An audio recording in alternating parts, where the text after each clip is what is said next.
નમસ્કાર મિત્રો, છેલ્લા 48 કલાકના વરસાદ અને હવે આવનારા દિવસમાં જે ભારેથી અતિભારે વરસાદ પડવાના છે તે વિશે સંપૂર્ણ વાત કરવાની છે। સૌપ્રથમ હું આપને જણાવી દઉં કે આજે જન્માષ્ટમી છે, એટલે જન્માષ્ટમીના પાવન પર્વની તમામ મિત્રોને ખૂબ ખૂબ શુભકામનાઓ। હવે સાથે આપને જણાવી દઉં કે છેલ્લા 48 કલાકની અંદર રાજ્યની અંદર સાર્વત્રિક રીતે જોવા જઈએ તો સારા વરસાદો નોંધાયા છે અને એમાં પણ ખાસ કરીને અમુક વિસ્તારોમાં વરસાદનું પરફોર્મન્સ નબળું હતું, એની અંદર પણ સારા વરસાદો થયા છે, જેની અંદર ખાસ કરીને મહીસાગર જિલ્લો હોય, અરવલ્લીના અમુક વિસ્તારો છે, ઉત્તર ગુજરાતના ઘણા બધા વિસ્તારોની અંદર સારા વરસાદો નોંધાયા છે। એ સાથે સૌરાષ્ટ્રની વાત કરવા જઈએ તો સૌરાષ્ટ્રમાં પણ મોરબી, સુરેન્દ્રનગર, પ્રોપર રાજકોટ, જસદણ, વિછિયા, પાળિયાદ અને બોટાદ જિલ્લાની અંદર પણ જે વરસાદો નબળા હતા એમાં પણ સારા વરસાદો નોંધાયા છે અને આ વરસાદો જે નોંધાયા છે એની અંદર પણ ઘણી જગ્યાએ એવું બન્યું છે કે મોટાભાગના વિસ્તારોની અંદર 2 થી 5 ઇંચ અને અમુક વિસ્તારોની અંદર 10 ઇંચ કરતા વધારે વરસાદ નોંધાયા છે। જે આપણે ડબલ ડિજિટની અંદર વાત કરતા હતા એવા વરસાદો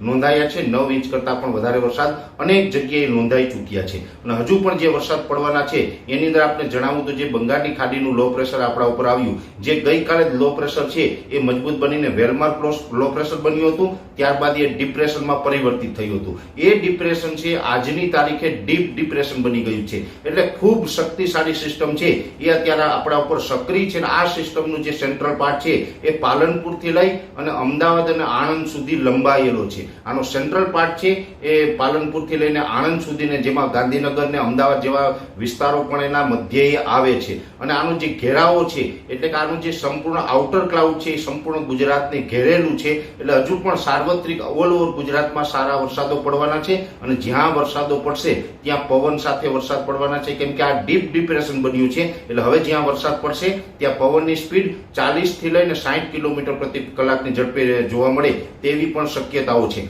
હવે ખાસ કરીને આવતીકાલે 27 તારીખ સાંજ સુધી જે વિસ્તારમાં વરસાદ પડવાનો છે તેના વિશે માહિતી આપી દઉં તો એની અંદર બનાસકાંઠા, સાબરકાંઠા, પાટણ, મહેસાણા, ગાંધીનગર, અમદાવાદ, આણંદ, નડિયાદ આ જેવા વિસ્તારો છે એની અંદર પણ હજુ આવનારા 24 કલાક દરમિયાન 27 તારીખે સાંજ સુધીની અંદર ભારેથી અતિભારે વરસાદ જોવા મળશે, જેમાં ઉત્તર ગુજરાતના જે 4 જિલ્લા છે સાબરકાંઠા, બનાસકાંઠા, પાટણ, મહેસાણા એ વિસ્તારોની અંદર 2 થી લઈને 8 ઇંચ સુધીના વરસાદો પડી શકે છે। મધ્ય ગુજરાતની અંદર લગભગ 8 ઇંચ કરતા વધારે વરસાદ પડશે, જેની અંદર અમદાવાદ, ગાંધીનગર, આણંદ, નડિયાદ જેવા વિસ્તારોનો સમાવેશ થાય છે, તેમાં હજુ 8 ઇંચ કરતા પણ વધારે વરસાદ નોંધાઈ શકે છે। એ સાથે બરોડા અથવા તો જે અરવલ્લી છે, મહીસાગર, દાહોદ, ગોધરા, છોટાઉદેપુર છે એમાં પણ 5 ઇંચ આસપાસના વરસાદો છે આવનારા 24 કલાકની અંદર સંભવ છે। એ સાથે દક્ષિણ ગુજરાતના જે તમામ જિલ્લાઓ છે, જેમાં ભરૂચ, અંકલેશ્વર હોય, રાજપીપળા હોય, સુરત, વલસાડ, વાપી, બારડોલી, બિલીમોરા, ડાંગ આ તમામ વિસ્તારોની અંદર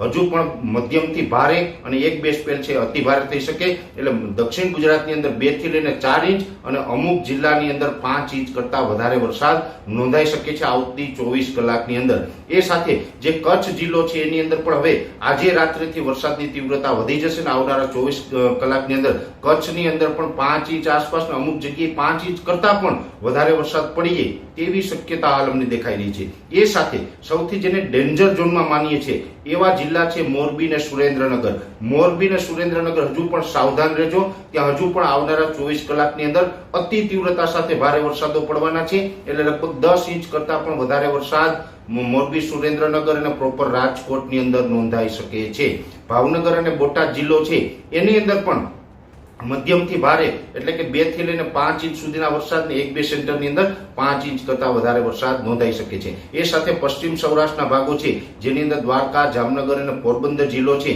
એમાં પણ આવતીકાલ સાંજ સુધીમાં મધ્યમથી ભારે વરસાદ નોંધાય તેવી શક્યતાઓ છે। જોકે દ્વારકા જિલ્લાને તો 29 તારીખ સુધી, દ્વારકા, જામનગર અને પોરબંદર એને 29 તારીખ સુધી એકંદરે સારા વરસાદો છે એ પડતા રહેશે। રોજે રોજ ભારેથી અતિ ભારે વરસાદ પશ્ચિમ સૌરાષ્ટ્રની અંદર પડશે અને પશ્ચિમ કચ્છની અંદર પણ જોવા મળશે। એ સાથે જુનાગઢ, ગીર સોમનાથ, અમરેલી આ જિલ્લાઓ છે એમાં પણ હવે આજે મોડી રાત્રેથી વરસાદની તીવ્રતામાં વધારો થશે અને એકંદરે જોવા જઈએ તો 4 ઇંચ ઉપરના વરસાદો છે એમાં પડવાના છે। ખાસ કરીને સૌરાષ્ટ્રનું કોડીનાર, ઉના, એ પછી ગીર ગઢડા હોય અથવા તો જે રાજુલાના પાટ છે, મહુવા સુધીના પાટ છે, એટલે રાજુલાથી લઈને કોડીનાર સુધીનો જે દરિયાઈ કાંઠાનો વિસ્તાર છે તેમાં મધ્યમ વરસાદ પડશે. ત્યાં અતિ ભારે વરસાદની શક્યતાઓ નથી. ત્યાં મધ્યમ વરસાદ પડશે. 1-2 સેન્ટરમાં કદાચ એકાદો સ્પેલ ભારે થાય, બાકી ત્યાં અતિવૃષ્ટિ જેવા અતિ ભારે વરસાદ પડે તેવી શક્યતાઓ નથી કોડીનારથી મહુવા સુધીના પટ્ટામાં. બાકીના જે ઓલ ઓવર ગુજરાત છે એમાં એકંદરે સારા વરસાદ પડવાના છે. ને એમાં પણ ખાસ કરીને જણાવી દઉં કે જે મધ્ય ગુજરાતનું આણંદ, નડિયાદ, અમદાવાદ, સુરેન્દ્રનગર, મોરબી ને રાજકોટ જિલ્લા છે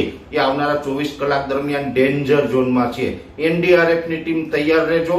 ક્યાંય પણ દુર્ઘટના ન ઘટે એની તકેદારી રાખજો. અને દરેક નાગરિકોની ફરજ આવે કે આવડી મોટી આગાહી છે, જેમાં હવામાન વિભાગ આપણી સરકારી સંસ્થાની પણ ભારેથી અતિ ભારે વરસાદની આગાહી છે, મારા જેવા પ્રાઇવેટ લોકો જે આગાહી કરે છે એ બધાની પણ આગાહી છે કે ભારેથી અતિ ભારે વરસાદ રાજ્યમાં પડવાનો છે. તો બિનજરૂરી ઘરની બહાર ન નીકળતા, ઊંડાઈવાળા પાણીમાં અથવા તો નદી કાંઠા નજીક ન જવું, કેમ કે આમાં દુર્ઘટના બની શકે છે.